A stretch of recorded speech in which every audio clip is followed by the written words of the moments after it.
Well, it's that time of the year where we talk about streaking the lawn. No, that's actually not what we're going to be talking about, streakers. I was just referencing it because I think there actually is a podcast called Streaking the Lawn. Not sure what it's about, maybe a professional lawnskeeper. The reason I bring it up is we just finished winterizing or putting the winterizing fertilizer down for the front lawn and mowing it, trimming it for the last time probably this season. It freezes in just over a little week and a half is what the weather projection is that we're going to get a freezing. So I thought, well, let's do lawn and garden, how to streak so that your lawn and garden look beautiful all the time. I'm no professional, but I enjoy doing it. I was in college a lawnskeeper, did landscape maintenance over the summer with Stout Yard Service. Paul Stout, one of my favorite people on the face of this planet. He's fantastic. Paul, big shout out to you. I remember starting with him when Jamie had actually applied for a job with him, and he thought, yeah, you're going to be great to to add to the team, because Jamie loved to do gardens. And so he thought, you know what, we'll add her to the team. She'll be able to take care of all the gardens. And I happened to be with her when she was interviewing or when she was talking to Paul about the job. And he looked at me and he said, so are you here to be one of my lawnmowers? I said, well, I hadn't actually thought about it, but if you need one. Paid great, such a fun time. Did it for two or three summers before we parted ways and I went into a different career line. But there was a time there where I thought, you know what, we could probably start a really good lawn maintenance business. And, there's a lot of those out there. In the time that I worked for him, I learned how to string trim and how to mow the lawn correctly. Those are the two things I learned. Jamie also learned about commercial gardening and what you could do to prepare the soil in order to receive any of the plants that you're going to be planting for fall, winter, spring, summer. It was honestly a lot of fun. It was the summer before we got married, and our wedding pictures, I was wearing a white tux, she was wearing a white dress, and we were very tan from working outside all summer. I must say, we looked amazing. Today, a little bit different. You get out, get the front lawn done, and then go about the other career choices that you've made in life or working with the family. Teaching the boys how to mow the lawn and how to mow it in a way that it looks good. It's striped and looks fantastic. I was watching yesterday a couple of YouTube shorts on... Have you seen those YouTube shorts where they're the lawn maintenance folks and they find a hugely overgrown lawn and they go out and they ask if they can manicure it for free, if they can take care of it? Usually it's maybe an abandoned house or someone who has fallen on hard times and aren't able to take care of their lawn. He asks the neighbors or whomever else might be in the neighborhood, do you mind if I do this for free? And most of them are like, yeah, that'd be great. There's been a couple where he has been working on the lawn and a couple of neighbors have come out and said, can you knock off that racket? Oh man, what we do sometimes.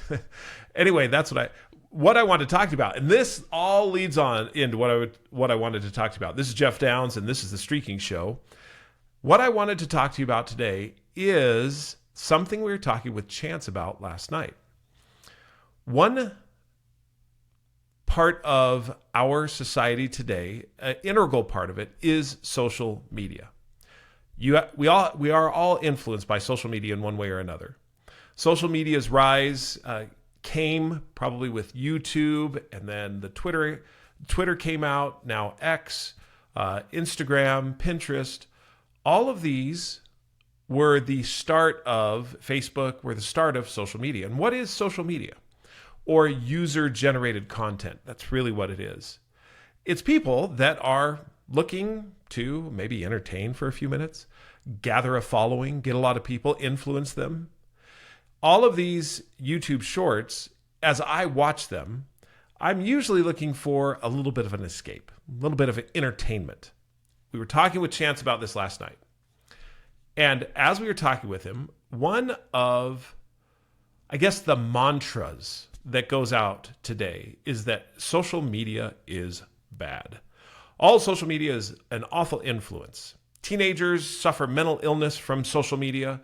Social media can have a detrimental impact on your life. You waste all kinds of time from social media. And I'm here to challenge that. Challenge it in this way. I have learned from social media all kinds of good things.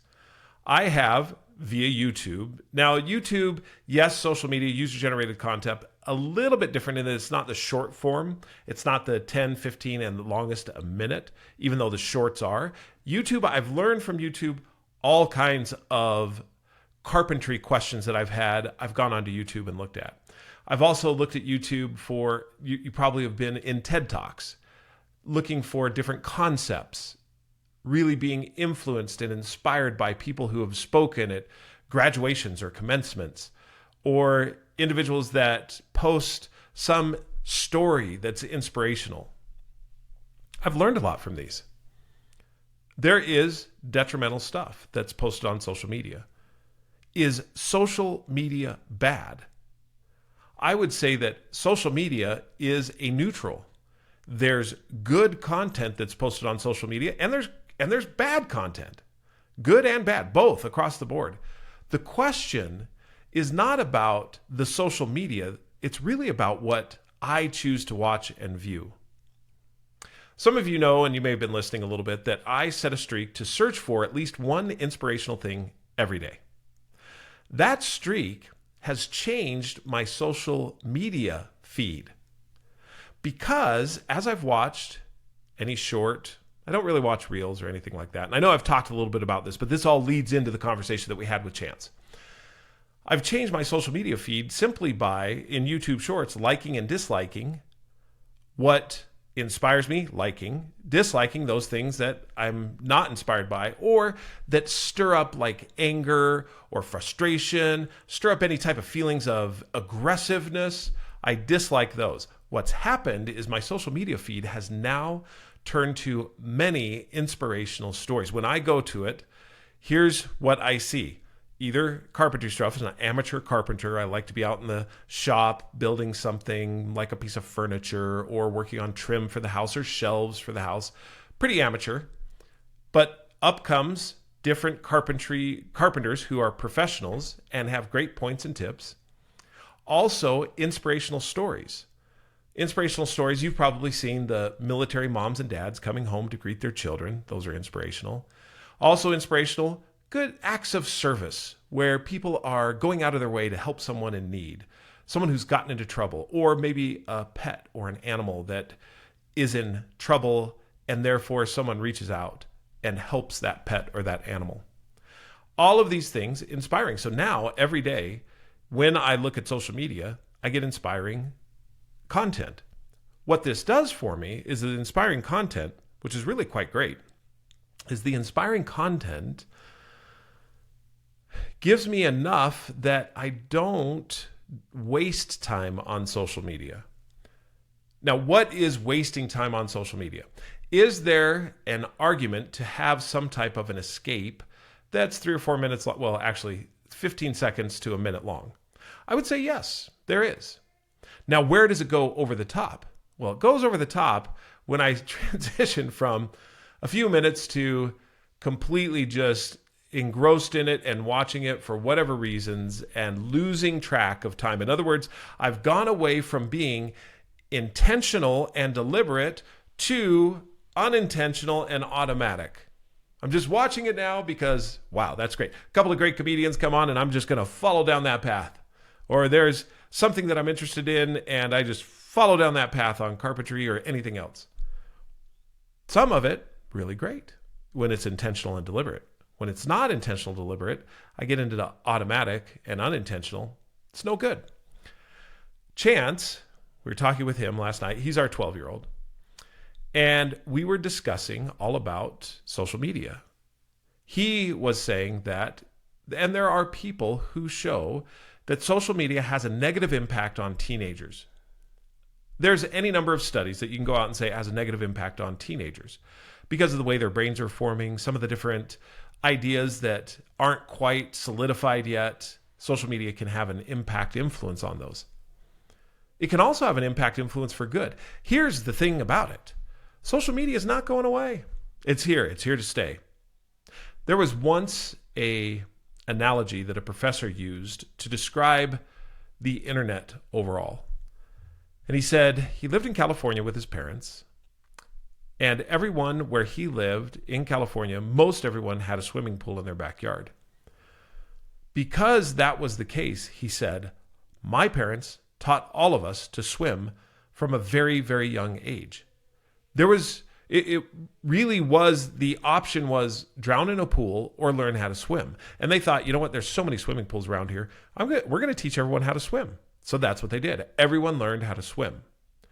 Similarly, with the advent of the internet, we all need to know how to browse the internet or how to deliberately and intentionally use the internet. Now, this was a while back. Obviously, we're way past that now. Internet is so ingrained in all of our lives in one way or another, and there's so much knowledge and information that's being transmitted and connected. AI, for example, is one of those now new technologies where it's gathering and assimilating all of the information from the internet and presenting it in a way that gives you information relative to questions that you might ask.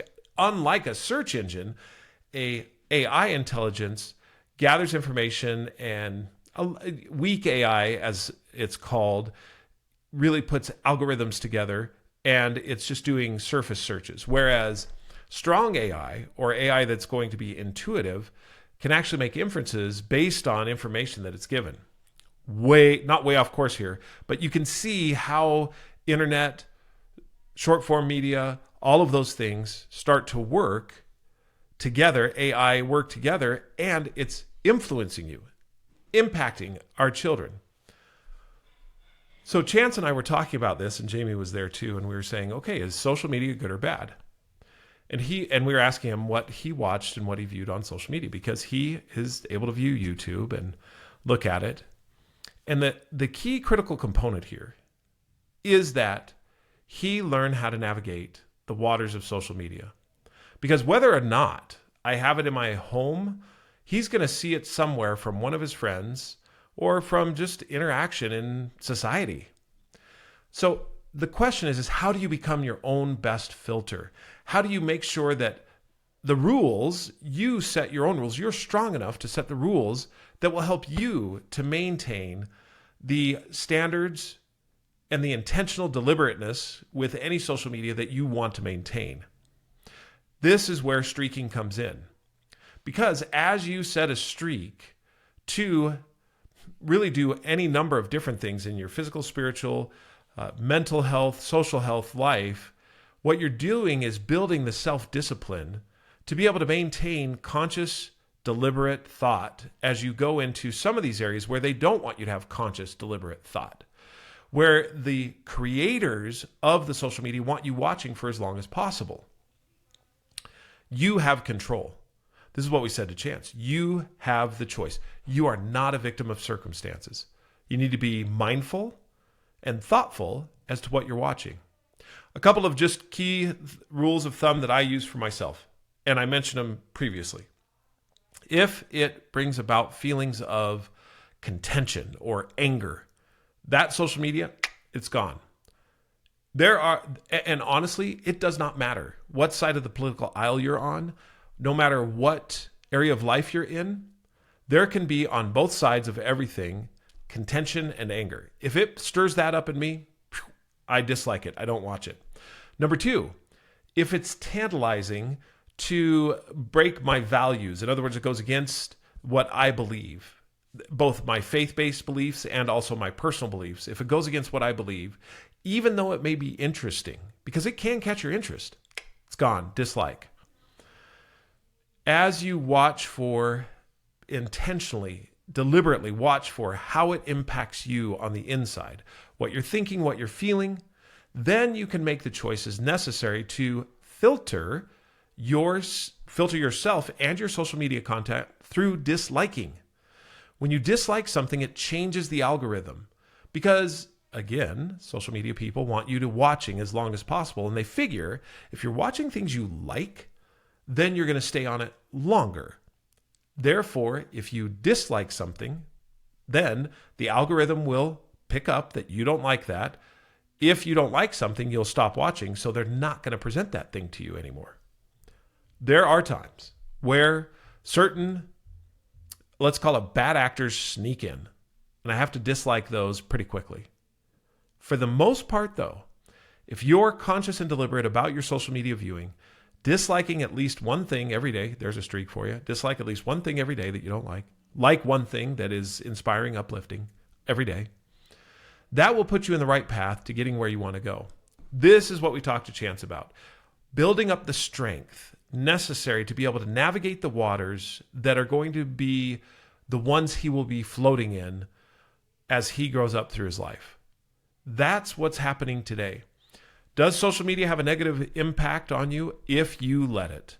If you allow it to be the thing that governs your boat and how you steer it, then yes, it'll have a negative impact. However, if you are the captain of your ship, if you're the captain of the content of your social media, you'll make it through. You'll be able to navigate those waters. If you want to learn more about streaking, grab the book at Barnes & Noble or Amazon or anywhere books are sold. You can also download and listen to it from Audible. Please download the app. Streaking app is getting a major upgrade. It's coming up soon. I mentioned a little bit yesterday, the day before. It is going to get a great new streaks page with colors and fonts and text that make it even better and more clear. And then also the feed, the social feed, which we do have the social media content inside the Streaking app. Why? Because it's all about good things that good people are doing to improve their lives. That's also going to get a major upgrade. It's going to be better text, photo, video. It's going to look great. If you haven't downloaded the Streaking app yet, do so. Keep track of your streaks. Watch others as they do their streaks. All in all, cheering each other on to success. Until we talk again, keep streaking.